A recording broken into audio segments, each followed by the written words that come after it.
In Avatar: The Last Airbender, there's a character named Zuko who is on a hate-filled quest to capture the main protagonist in hopes of gaining his abusive father's approval and restoring his honor. He's exiled with his uncle Iroh, a kind and gentle wise old man that cares deeply for his nephew, basically the polar opposite of his father. When we first meet Zuko, he's a bashful, disrespectful, and standoffish child. But over time, with his uncle's guidance, he begins to perceive reality for what it is. He realizes his father was abusive, and his entire life's mission is pointless because his dad will never truly accept him for who he really is. A kind and caring person who just wants to do what's right. And after some time wandering on his own and meeting people around the world, he gets to see firsthand how his nation brought nothing but destruction and tyranny everywhere they went. Everything he was conditioned to believe was a lie. When he starts coming to this realization, he has a panic attack and gets sick with a fever.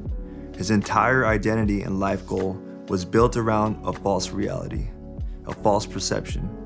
He was living a lie and ended up having a literal mental breakdown that made him physically sick once he began to break free from it. Side note, I'm not an anime content creator, but there's a great video on the psychology of Zuko by Hello Future Me, and when I watched it, it was almost like a therapy session because of how much it resonated with me. So I'll leave that link right here. You can check it out if you want. So eventually Zuko learned to embrace who he truly was. He confronted and denounced his father, and eventually formed an alliance with the protagonist and became determined to right the wrongs of his nation. He broke free from the lie he was living and found himself. He realized his purpose and formed genuine healthy relationships.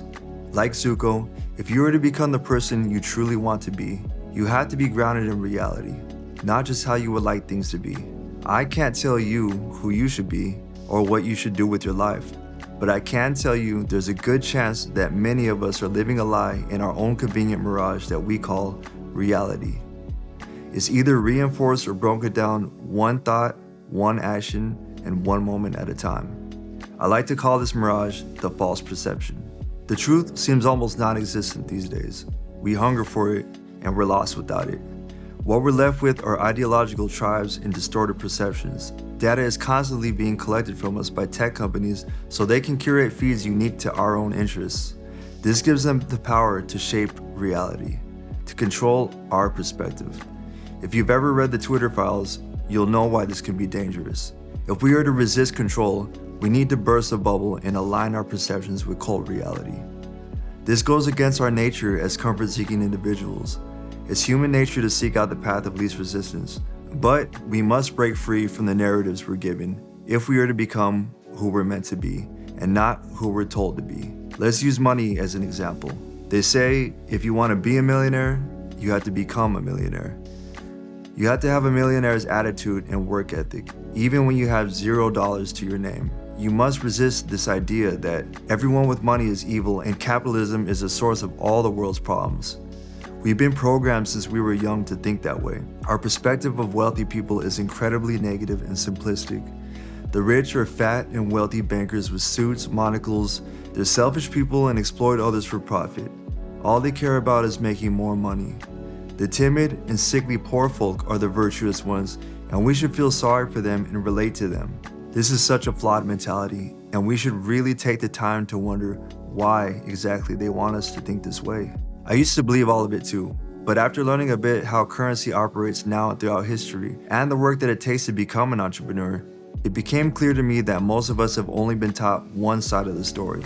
The truth is, most entrepreneurs got rich because they solved a problem. They identified a problem that affected a ton of people and provided a solution. Many of the mega rich people donate their money and do what they can to take care of others in need. Regardless of whether it's for tax breaks or not, it still benefits people, and it's still more than 90% of us are willing to do to help total strangers. Over my time as an entrepreneur and a creative, I've realized how often the poor try to keep each other poor.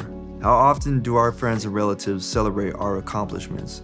How often do people ask you to help them achieve the things you worked hard for, rather than just asking for handouts? How well do you think this money is evil mentality that's been drilled into us works at keeping us poor? If you truly perceive money as evil, how will you ever attract it? I hope you're beginning to see how our perspective can shape our reality and our circumstances. I use money as an example because these days, anti-capitalist rhetoric is all the rage with university professors and pseudo-activists. Their perceptions about money and success is flawed enough for them to advocate against a system that took thousands of years to develop. If their perspective was a bit more optimistic, they might develop a sense of gratitude for the ideas that allow them to speak and act the way they do, and for the technology that gives them a platform to share their ill-informed ideas. I believe a simple perspective shift can be applied anywhere. Your perspective can either make you a strong and resilient person or a victim who views the world and everything in it as a potential threat. For example, say I believe my morals are superior and I want to push these morals on others. I may instinctively create enemies out of people or ideas that don't align with my own. Since enemies are bad, then I must be good. As long as an enemy exists, I can continue to be the hero and have the moral high ground. It's a very convenient perspective, and it's one that I held for a long time. This is why I can say from experience that it's absolutely ruining your chance at building good relationships and a fulfilling life. So then, how do I know which perspective to choose? All I wanted was to showcase my virtues, and everyone ended up hating me. Well, first, you should take a time to step back and see things for what they are. Try to see the situation from someone else's perspective. What you really wanted was to prove to people that your way of life is right and theirs is wrong. The intentions weren't pure, they were selfish. You didn't adopt your morals to be a better person and share that with others. You adopted them to feed your ego. Think of someone you know that's truly doing well. What's their perspective on life? A majority of people doing meaningful things don't have a negative and selfish perspective. Hercules wouldn't be a hero if he was fixated on the people that shunned him and how difficult the tasks ahead of him were. David wouldn't have been a hero if he viewed Goliath as an impossible obstacle rather than an opportunity to showcase God's strength and restore faith in the Israelites. A good tree bears good fruit. So if everything you touch begins to rot, ask yourself, is this the result of my own perspective? Is this truly the way I want to view the world? Is this really the way I want to view myself? Sometimes a shift in the way you perceive yourself is necessary too. We often find ourselves setting service level goals like losing weight for the sake of losing weight. We finally reach our goal, and then what happens? We feel good about ourselves. Maybe we have a couple cheat meals and a week off. That's understandable. We worked hard and we earned it. But now that we met our goal, the motivation is gone. We proved what we needed to prove, and before we knew it, we fell off and became even heavier than we were initially. If you want to transform yourself, you have to change the way you perceive yourself. You can't just be Jenny who met her goal and lost 20 pounds in 2 months. You have to be Jenny who loves herself enough to do what needs to be done to stay healthy.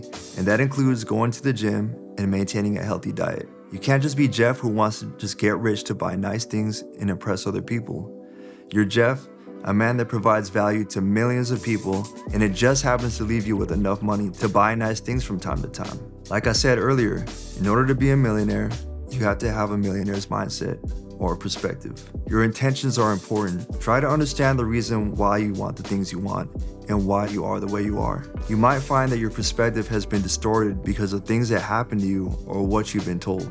Maybe the content you consume is what drives the way you perceive the world. Regardless of where you get your information, try to remember that if someone can control your perspective, then they can control you. After all, your perspective is, to a certain extent, your identity. Thanks for watching. Like, share, and subscribe. It helps the channel a ton and it's free.